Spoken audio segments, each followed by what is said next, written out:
Hi, good morning there. My name's Rebecca Smekla. I'm coming to you from the Department of Educational Technology. Thank you so much for being here with us today.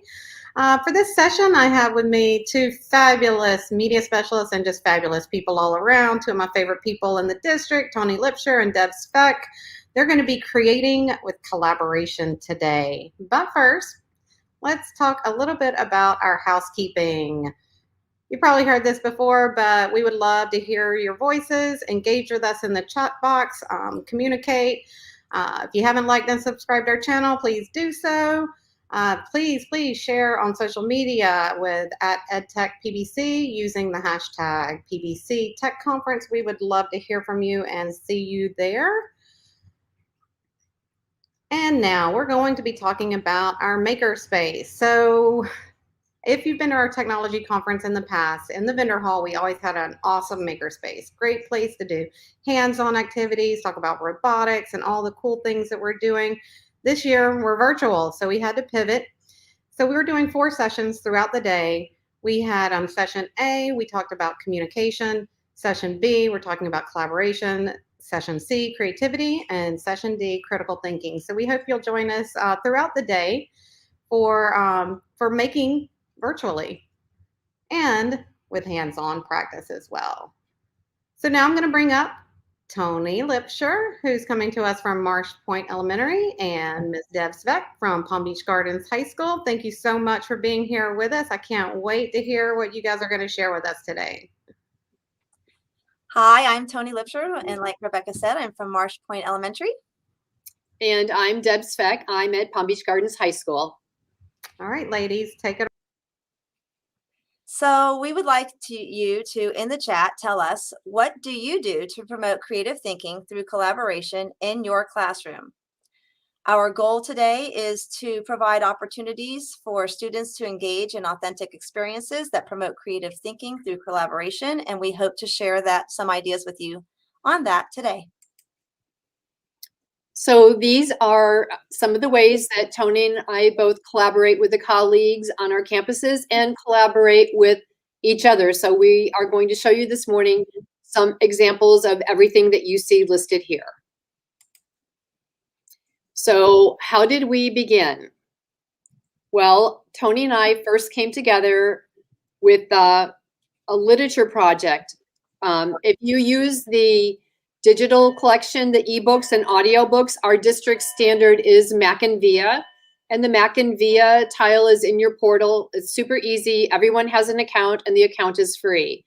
So I partnered with Mackin. We kind of came together with this idea of how to instill a love of literature and collaborate with schools around us.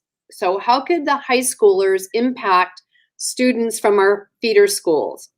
So together we came up with MackinVia Lit at Lunch. So despite what lit might mean to some when you first hear that, lit means literature, and we read and mentor and connect. So originally, Lit at Lunch was one of my high school book club members reading to Lake Park Elementary. We started with chapter books, and this is Chase. She was a 12th grader when we started this project, and this is what it sounded like when we first started. He always gets the knot twist around his finger and spills the water all down his shirt and has to start over, and I can always tie mine no problem. That's an easy one to notice too. So she was one of my top readers, really great, a very gifted writer, but she didn't read very well out loud because honestly, our students don't have very much practice anymore to read out loud. So what started as a project to connect with elementary school students and model literacy for them also became a vehicle for the high school students because they realized that they had not had much practice reading aloud. So it made them better readers besides making connections with the schools that we partnered with. One of the things we learned from this first endeavor was that it was very hard to do a chapter book for this. It was too long. Sometimes classes got canceled. So I just happened to be very good friends at the time with Toni's principal, and I knew that Toni did a fabulous fairy tale ball every year. So I thought, I wonder if I could get Toni at Marsh Point to collaborate with me and my book club and read some of the fairy tales that she would be using with her students. It was a quicker read, and the students were still engaged. And it was, at first I was worried because, fairy tales have illustrations, but as you see from this picture, it still worked really well. My students were able to read the text and then show them the illustrations. And Toni's students were viewing my students on a huge screen. So it wasn't just a little iPad. It was actually very easy for them to see the illustrations. Yes, and my students were just enamored that someone was in another school collaborating with them in our school. So I was like, well, they're in their media center and they're looking at you guys just like we're looking at them. And they thought that that was like the bee's knees. So it was amazing because it was so authentic, and they really did create relationships with the people that were reading to us. They were so excited when they would see their faces. We made connections that we didn't realize that the kids were going to make connections not only with the readers but with the literature. And I think that the high schoolers also made some connections that they didn't believe that they were going to make as well. So it was a win-win for both. We had, between the technology and the literature and the life skills and just speaking aloud and things like that, it was amazing, and it was an amazing experience. So we were so happy with how the outcome was, and we had a lot of fun doing it. So then I thought, well, if it worked well with fairy tales, what about Once Upon a Learning Adventure? So there's this thing called Booked on STEM. And it is where literature is aligned to standards. And so I thought, let's do some standard, not that the fairy tales aren't standard-based learning because it is in second grade. But I thought, well, let's incorporate some STEM activities with it as well. So we looked at Booked on STEM, and our good friend John Long in EdTech had this great idea to create STEM lessons with literature. So Booked on STEM is a collaboration between the departments of Educational Technology, Library Media Services, and K through 12 STEM curriculum from the School District of Palm Beach County. And they have a website of a series of mini lessons, expanded with STEM-focused lessons that were developed as a result of this collaboration. So these lessons are based on authentic literature and designed for media specialists and classroom teacher use. And the focus of this project is to help students learn critical thinking skills, recognize the importance of making good observations, and to foster the ability to synthesize solutions to problems. So, oops, I'm sorry. I'm going to escape and go back for just a second because I wanted to show you something. So I wanted to show you what the Booked on STEM's website looks like. So this is hyperlinked for us. And when we go here, we can see that we have first through fourth grade lessons are devised. We were working with first graders, so we went into the first grade curriculum, and there are all these books that have STEM lessons with them. So for instance, if I went into Newton and Me, I would click on the book. It has a mini lesson that is already aligned to the standards for you. It tells you what to do step by step, and then you get a fun little STEM activity that goes with it. And so these are all that you can use these, or you can make it so that it streamlines to your instruction. So we chose these 3 titles, and I bought them digitally so that my students could continue modeling not only literature, reading skills, but digital literacy, because we know that our students, even before the pandemic and we went to one-to-one, even before then, our students need to be more familiar with devices as we move forward, because devices are their future. Although we didn't expect them to scream in quite as quickly as they did and become their future, we thought we were ahead of the curve, like modeling digital literacy. We also know that, especially in high school and middle school, they have devices in their hands. You wouldn't believe also that a lot of the elementary school students do have devices. They don't use them like the high schoolers and the middle schoolers do. But devices are getting into the hands of every single child that we see these days. So we started with Beep Beep Go to Sleep. It's the cutest little story about robots, and they're reading a story together, and they travel through their house. And so we decided that we were going to read this story. And what Deb did is she got the high school football players involved. I'm going to let her tell you a little bit about that. So we started with my book club members, but then one of the varsity football players came to me, and he had an idea to have his football players do a reading project. So the person they went to knew that I already had this relationship with Marsh Point Elementary. So we got together with Miss Lipscher and my varsity football players, a group of them, read the Booked on STEM titles from my school using the smartboard and at the time Google Hangouts. So we read the titles, and then at the very end, using the activities that Toni shared with you, the football players, myself, and some supporting staff from Palm Beach Gardens High School went over to Marsh Point Elementary on a field trip and facilitated all of the learning activities. And it was great. Toni's principal was in there hands-on, Paula, who works with me, and an English teacher. And I can't tell you how much fun it was, not only for the varsity football players to see the people, the littles that they'd been reading to, but their reaction to having the football players show up in their jerseys, all big and in person. It was a great experience.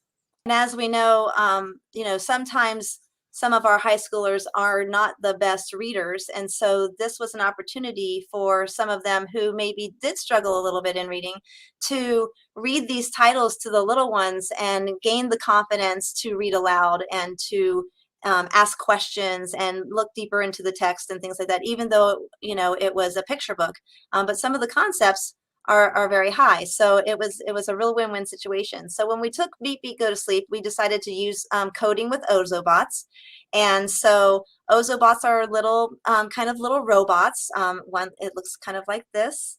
And so we were teaching the kids how to code with them, and they had to figure out how to go through the house. We had a layout of the house. And they thought this was amazing. And so we had the football players helping them code. And so this is just a tiny snippet of what it looked like that day. And their Ozobots were going, and the football players were checking on them. And it was really cool. So that was their STEM activity with the literature. The football players enjoyed all the activities as much as the students. So then we did the next first grade title was We Planted a Tree, and obviously that has to do with the environment. And so we decided that with that one, we would bring in some coconut palms that I had actually in my yard. And I brought them in, and we each planted a palm tree at our schools. I know ours is about 3 to 4 feet tall now. It's growing very nicely. And so the kids will always know that we contributed to the environment when we read We Planted a Tree. Ours is also planted. It's out next to the concession stand on the football field. And the last one we did was Newton and Me, and that one had to deal with force and motion. So why don't you take that one, Deb? So this was a great activity. Again, the high schoolers had to help them get the right angle, select which car would have the most. They tried some cars, they didn't go very far, the angle wasn't high enough. So I think, again, every one of these activities not only reinforce things for the elementary students, but I will tell you, the football players learned as much through using these first grade STEM titles as the first graders did. It was a really wonderful learning activity. And here's just a little example of how into all of this my senior students were with Toni's first grade students. And you can see just by the picture of the collaboration that's going on between the football player and one of my little first graders. Even one of my first grade teachers is getting involved in it. And so they get super excited. This is cute.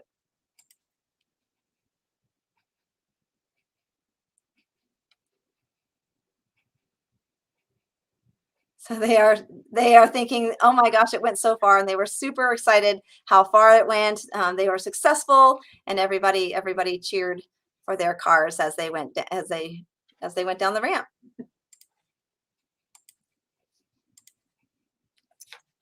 So this is a project that I've been doing on my campus this year with Lego bricks. A very simple project, but it has made a huge impact. I've been doing it with 10th grade English classes. We spend a lot of time on our campus trying to figure out how to be more equitable. We have the equity committee, we have the diversity committee.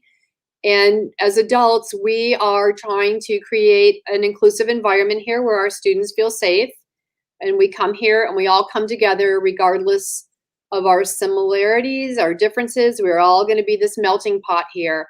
So this is an activity that I, again, learned from our good friend John Long. We did this as adults a couple years ago, and we pretty much all had left thumbs when he gave us this challenge. So I've been going into the English classes.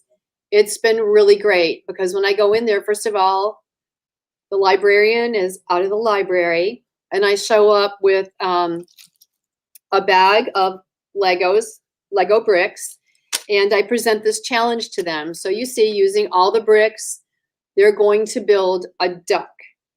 Okay, so immediately, first of all, when's the last time they touched a Lego? And it's fun because we have this conversation as they are quickly trying to do this. Go ahead, Toni. Sorry.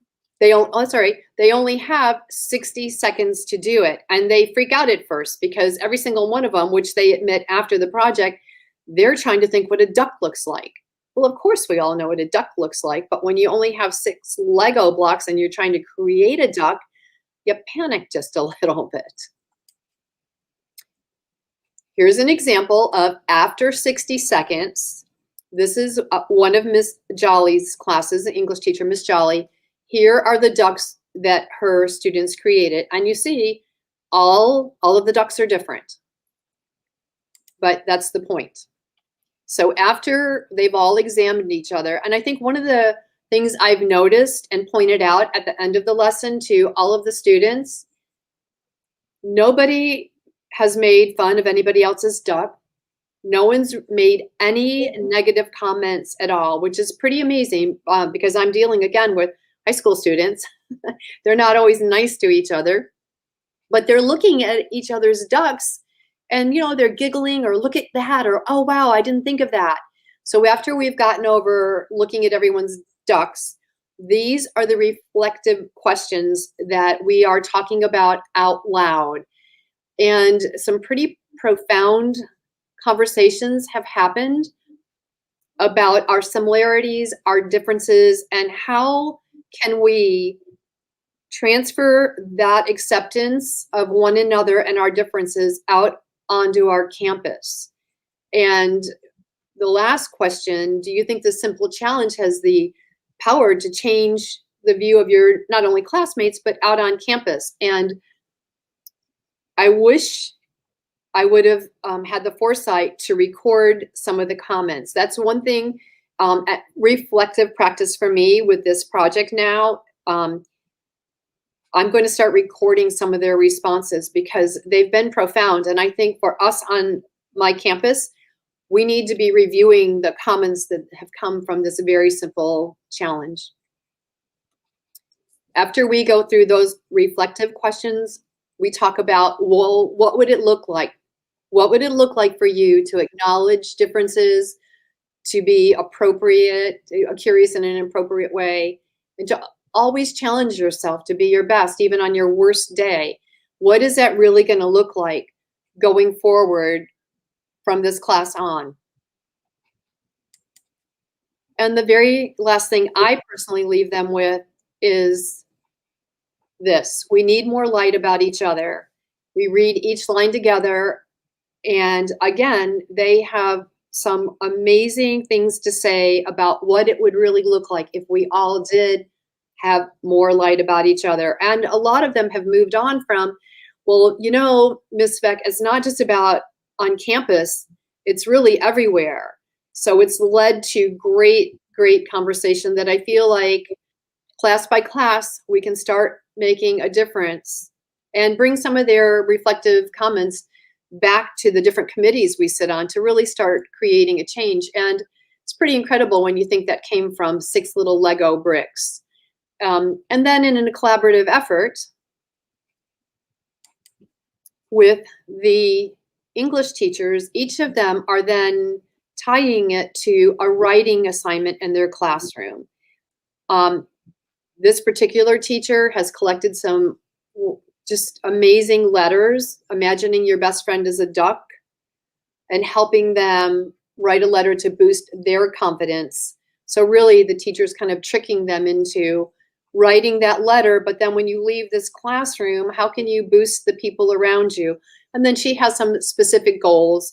It must be 10 sentences, proper spelling, grammar, punctuation, and use specific words, and then they have to write about one thing that's different from about them. So it's been a really, really great experience. I will tell you that you can no longer buy the Lego Duck Challenge in little kits. If this is something that you're interested in, you can go to Lego Education and buy the bricks separately and the googly eyes, and you can make up your own little snack bag sets of ducks. At the end of this project, if you give me back all 6 bricks in the baggie, you get rewarded with your own snack bag and your own duck, which is really just a peep, the infamous peeps. So, and if you don't think that high schoolers don't love peeps and Legos, you are wrong. This has been amazingly successful. That's a super cool project. I wish I was there to do it. That looked like a lot of fun. We're going to go to the next thing that we like to collaborate with, and that is Ozobots. And Ozobots is coding for K through 12. And the cool thing with Ozobots is you can create your own lessons, and it's super, super easy. We showed you beep, beep, go to sleep. I do that with first grade. I also go and I collaborate with my teachers. You know, media specialists do. We always try to reach out to our teachers, find out what standards they're teaching, what's their scope and sequence. And we try to incorporate that within our media centers. So for instance, second grade does a whole immigration unit. So I teach all about Ellis Island. And then we would take our Ozobots and create with a little map. We could create with a little bit of research where they are from, and then they would code coming across the Atlantic or wherever they came from to New York City and going through Ellis Island.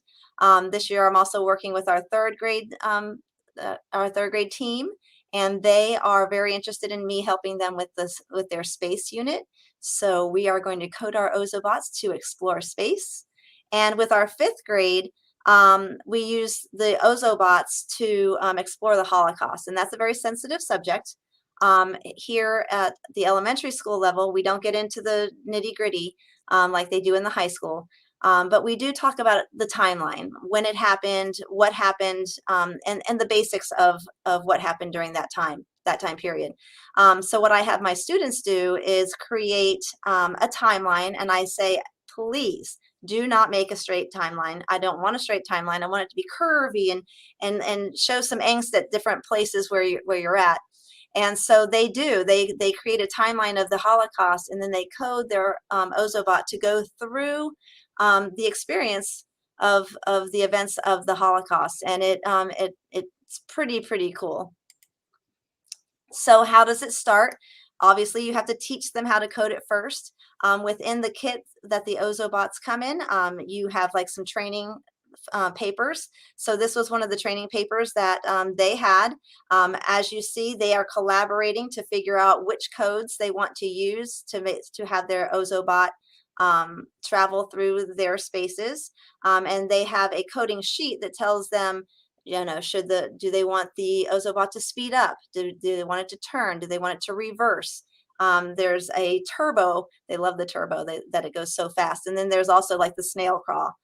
So they love those things. And I'm telling you, as soon as you put one down on their table, I put everything down first, and then getting the actual little Ozobot is the reward. So they cannot wait for that little thing to travel through their coding system. So we start out with a little bit of training first. Then we move into actual, you know, how does it work? And so this is an example of one of my 5th graders who coded through the maze and through the timeline of the Holocaust. And I actually asked them, you know, when they're in the ghetto, how do you think they're feeling?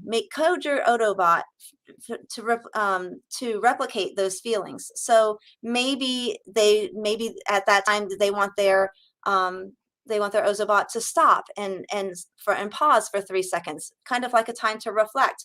Or maybe when they're you know, heading towards freedom, they're going to just rush out of those gates of the concentration camp, and that's when they want to turbo their Ozobot to escape into freedom. So I have them also think about the social emotional aspects of the Holocaust and how the Ozobot should travel, not just through the timeline, but how it should travel through the timeline. So that's it one more time, and then it follows and then it turbos right out to freedom. If I could advance my screen, that would be great. It's not letting me, so let's see. There we go. All right, so Ozobot lessons are also already created for you on an Ozobot website. It's pretty cool. So even if you didn't want to create your own, they have lots of pre-made lessons for you that are aligned to standards.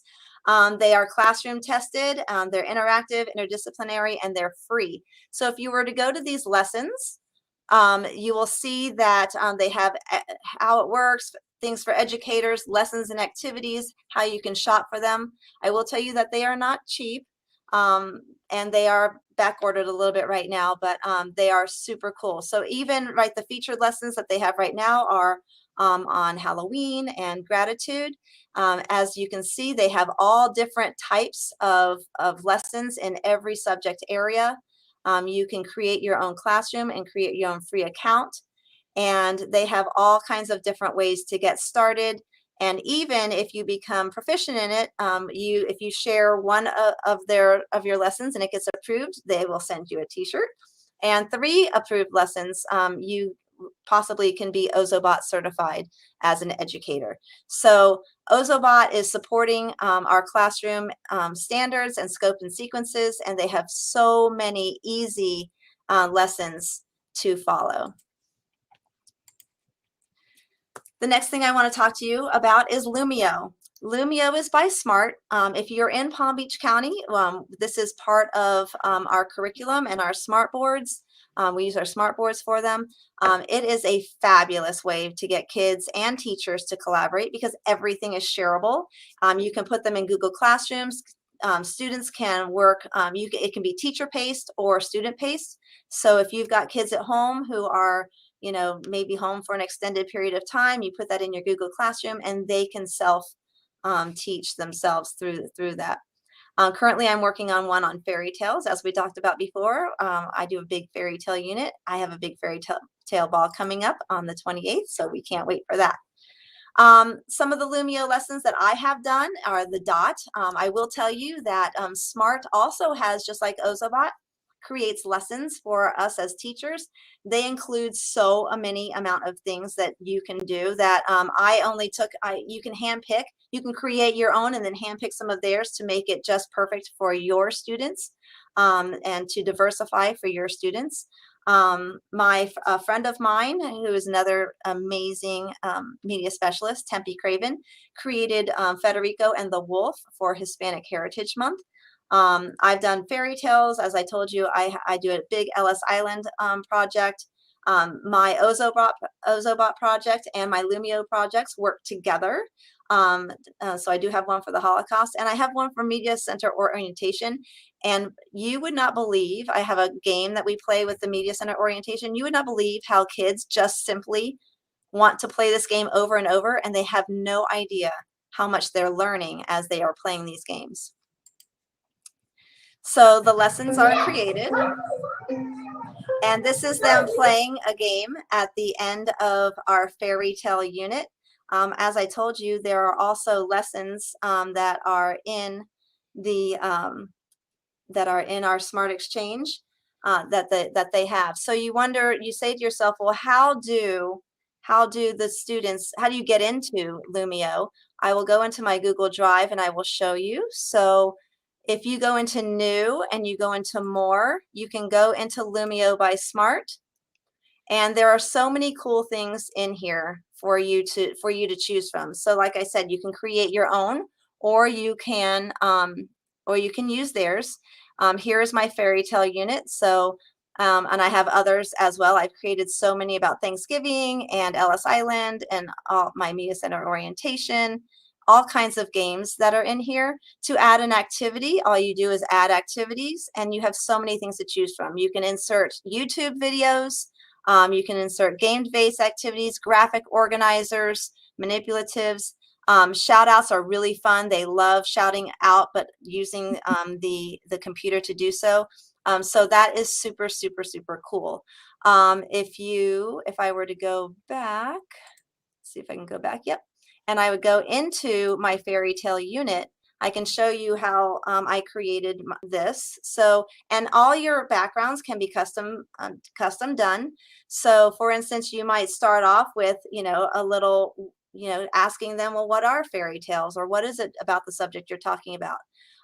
When you talk, you can talk about characteristics of things. You can do vocabulary. And so then Lumio has things like this. It's a flip out. And when you do the flip out, you have your vocabulary, and then you have your definitions. And so I have the students practice that, and they flip, they can move them, and when they figure out one and they think they have it, they can move it over here, they can bring it back, they can drag and drop, however they want to do that.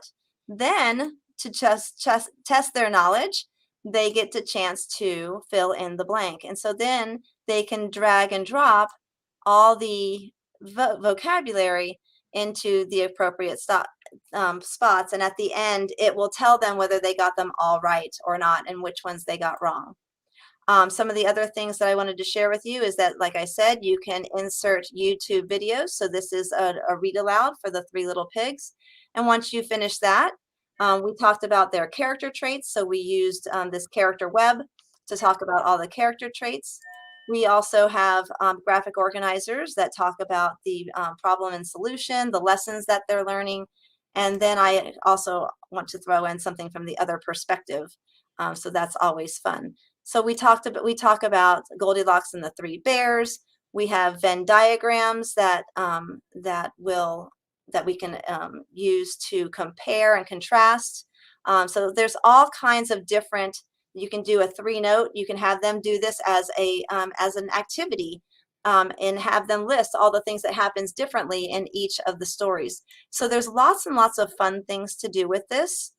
At the end, they get to play the game. So this is a speed up game, and this is the game you saw earlier.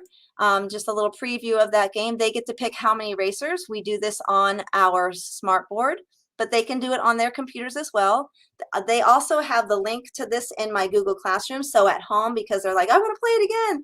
They want to play this thing over and over and over again. And again, as you know, sometimes when they do things, if they take a test, they might only get like a 60%.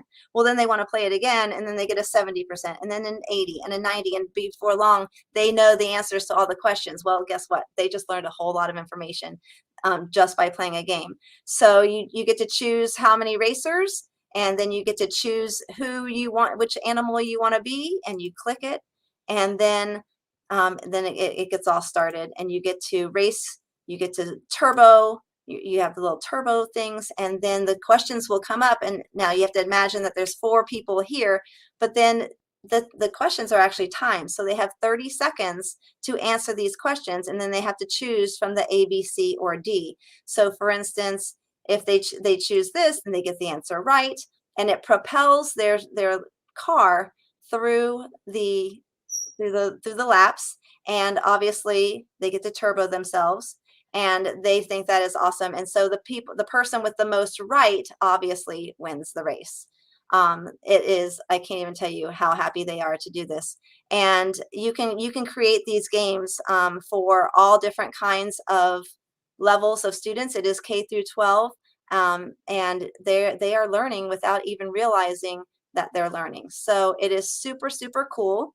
I'll play that for you one more time, just so you can see how happy they are. So that's what it looks like in action. And they are loving, loving, loving that. So I am going to move on. So those are some of the things that we love to do. There's a couple of more ways to collaborate that they're going to be talking about in other sessions. Obviously, Google Slides is a huge way to collaborate. You can share with other teachers. You can have students work on the same Google Slide presentation. It's located in our Google Suite. It can be assigned in Google Classroom. Students can work in groups on the same project. And Adobe Spark, if you are in Palm Beach County as well, is amazingly great. It's also located in our portal, but if you wanted to have an account on your own, you could contact Adobe Spark. You can make videos, flyers, web pages, newsletters, all kinds of different things. And again, it's shareable, and people can work on the same project at the same time. So these are some of the things that we are using in our media centers and our schools, and we're hoping that it will inspire you to maybe possibly try some of these activities as well. So we're wondering if you have any questions. Wow, that was a lot of great information, a lot of great projects. Thank you, Toni. Thank you, Deb. We'll give it a few minutes to see if we get any questions in the chat. In the meantime, I'm going to share our agenda for the rest of the day. We're halfway through our sessions. We still have 2 more sessions, session C, session D. Of course, I have to shamelessly plug our Makerspace sessions. In C, we're going to talk about creativity. And D, we're going to talk about critical thinking and how we use creativity, collaboration, and communication to get to that higher level critical thinking piece. Let's see. Got some well dones, enjoyed all the cool projects. Thank you, thank you, thank you. Kara, Deb did let us know that inexpensive markers will work with Ozobots, so you don't have to buy their brand. So that's great to know. Going to, where did I go? Just want to thank everybody on the EdTech team putting forth this conference. Has been a team effort, so I just want to recognize everyone here. And I'm going to let Toni and Deb take us out. So ladies, thank you so much again for being here with me and sharing all of your cool projects. Thank you so much. Well, thank you guys. We appreciate it. We do a lot of collaborating together, and then let the kids collaborate once we have collaborated. And I'm elementary and she's high school. Even if you don't have that connection with another school, think about all the different ways you can collaborate within your school. Maybe a first grade teacher wants to collaborate with a fifth grade teacher and do something that way. So there's a lot of different ways that you can collaborate within your school, and start small. Start little with maybe one teacher, and then maybe you can go into more opportunities and broaden your horizons as you get used to it. Right. And don't forget your middle schools. Also, if you're close to a middle school, there are many great media specialists in middle schools that would also be able to collaborate with you. So thank you very much. And if you have any questions, you know how to find us. And I have to give a plug for the closing speaker, Doug Conopelco, a former educator here at Palm Beach Gardens High School. So I hope everybody will stay the entire day and listen to Doug at the end and all the other amazing sessions. All right. Well, thank you guys for joining us, and we're happy you were here.